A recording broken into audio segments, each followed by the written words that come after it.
السلام علیکم ورحمۃ اللہ وبرکاتہ۔ بسم اللہ الرحمن الرحیم، نحمدہ ونصلی علی رسولہ الکریم، اما بعد۔ حضرات، میری تقریر کا عنوان ہے معاف اور درگزر کرنا۔ معاف کرنا ایک بہت ہی اچھی صفت ہے۔ اگر کسی کی طرف سے کوئی تکلیف پہنچے تو بدلہ لینے کے بجائے اس کو معاف کر دینا چاہیے۔ اللہ تعالیٰ کے یہاں اس کا بہت اجر و ثواب ہے۔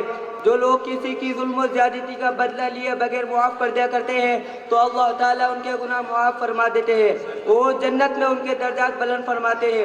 حضور صلی اللہ علیہ وسلم نے فرمایا، جس شخص کے جسم کو تکلیف پہنچائی جائے اور وہ اس کو معاف کر دے تو اللہ تعالیٰ اس کا درجہ بلند فرما دیتے ہیں اور اس عمل کی وجہ سے اس کے گناہ معاف فرما دیتے ہیں۔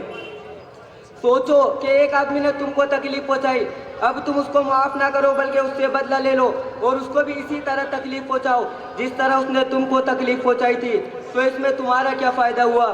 غور کرو گے تو تمہیں معلوم ہوگا کہ کچھ بھی فائدہ حاصل نہیں ہوا۔ اور اگر تم اس سے بدلہ بھی نہ لو اور معاف بھی نہ کرو تو اس صورت میں اس تکلیف پہنچانے والے کو آخرت میں عذاب ہوگا، لیکن عذاب تو اس کو ہوگا مگر اس سے تم کو کیا فائدہ ملے گا؟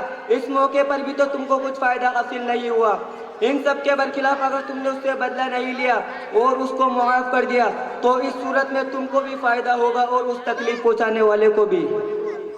تم سے تو اللہ تعالیٰ بہت خوش ہوں گے اور بے پناہ اجر و ثواب سے نوازیں گے اور وہ بھی آخرت کے عذاب سے بچ جائے گا۔ خود ہمارے نبی صلی اللہ علیہ وسلم کی بھی یہی صفت تھی۔ آپ صلی اللہ علیہ وسلم کبھی کسی سے بدلہ نہیں لیتے تھے۔ اگر کوئی آپ کو تکلیف پہنچا دیتا یا آپ کی شان میں گستاخی کر بیٹھتا تو آپ اس پر صبر کرتے اور اس کو معاف کر دیتے تھے۔ کافروں نے آپ کو کتنی تکلیفیں پہنچائی۔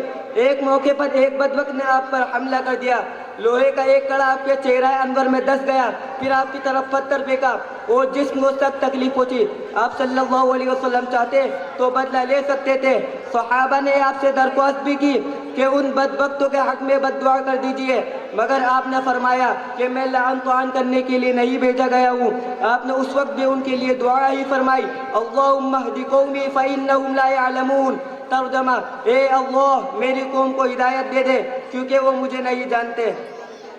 قرآن کریم اور احادیث شریفہ میں معاف کرنے کی بہت ترغیب بتائی گئی ہے۔ اللہ تعالیٰ کا ارشاد ہے اور ایمان والوں کو چاہیے کہ جس سے ان کے حق میں کوئی زیادتی اور قصور ہو گیا ہو اس کو وہ معاف کر دیا کرے اور نظر انداز کر دے۔ کیا تم یہ نہیں چاہتے کہ اللہ تمہیں معاف کر دے؟ اور اللہ بخشنے والا اور بہت مہربان ہے۔ اس کا مطلب یہ ہوا کہ جو بندہ یہ چاہتا ہے اور اس کی تمنا یہ ہے کہ اللہ تعالیٰ اس کے ساتھ مہربانی کا برتاؤ کرے، اس کی مغفرت فرمائے، تو اس کو چاہیے کہ اپنے قصور والوں کے ساتھ رحم دلی کا معاملہ کرے اور ان کی غلطیوں کو معاف کر دیا کرے، تو اللہ تعالیٰ بھی اس کے ساتھ بخشش و رحمت اور لطف و کرم کا معاملہ کرے گا۔ رسول اللہ صلی اللہ علیہ وسلم نے پوری امت کو رحم دلی، عفو و درگزر اور لطف و احسان کا معاملہ کرنے کی تعلیم دی ہے۔